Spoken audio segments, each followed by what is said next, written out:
we had a DM from someone called Samuel who asked, how do you stay true to yourself and be confident in your choices? Very kind of, he sent me a big paragraph and I was trying to understand what he was saying and that kind of what came down to it. And to answer this question myself, I actually think if you're caring what people think about you, especially to an unhealthy extent, if that's your biggest problem, then I don't think your problems are big enough. Mm. Because like, if you're, I mean, when did I stop caring about what people think? Well, when my life got harder and I had to go through some uh like huge financial stress and struggle and like if you're dead broke, then caring about what other people think of you is like number 70 on the list. And Mm. that's why I I kind of had that spirit a little bit of having nothing to lose because I've already had that tough period, and a lot of these entrepreneurial guys, what we all go through. So I would basically say that you don't have big enough problems, and then I'd say that you want to ask bigger questions about yourself to try and create this larger life. Um, how do you be confident in your choices is a bit more like I don't think you fully can. I just think you have to use the information that you have at that time and also embed that with a bit of your life philosophy, like how much risk tolerance do you want? How much risk do you want to take? And I think that's down to the individual. It's interesting that we both have our own individual perspective on how we'd answer that question. Not that I think yours is wrong, because I don't in any means. I think the idea of asking a bigger question is good advice. Like Mm.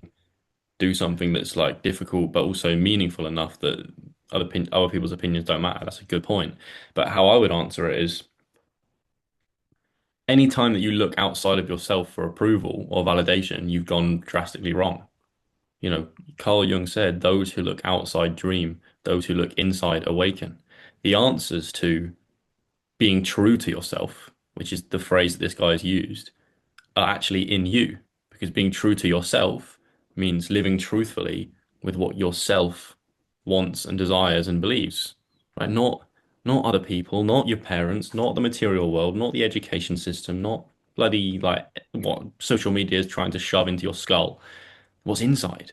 And so number one, that's how you be true to yourself, is what, rather than thinking, and this is James Hollis's idea, rather than thinking, what does the world want from me? Think of what is it inside me that desires to be manifested in the world.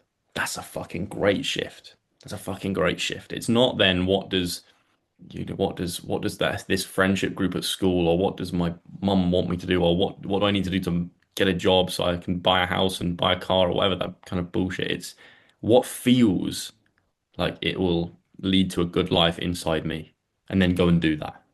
What part of you, part of your skill set and your natural inclinations and your interests wants to be invested in from within?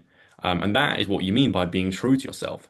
And then it links so well into the next part of the question as to how do you be confident with your choices? It's like if you've used that internal compass to make your decision, it's the right decision. If it's true to you internally, it's right.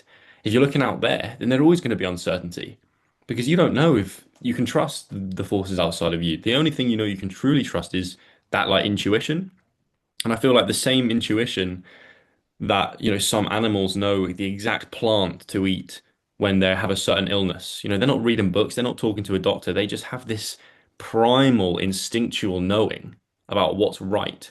And the way that, how birds know when to migrate when there's changes in the weather and things like this.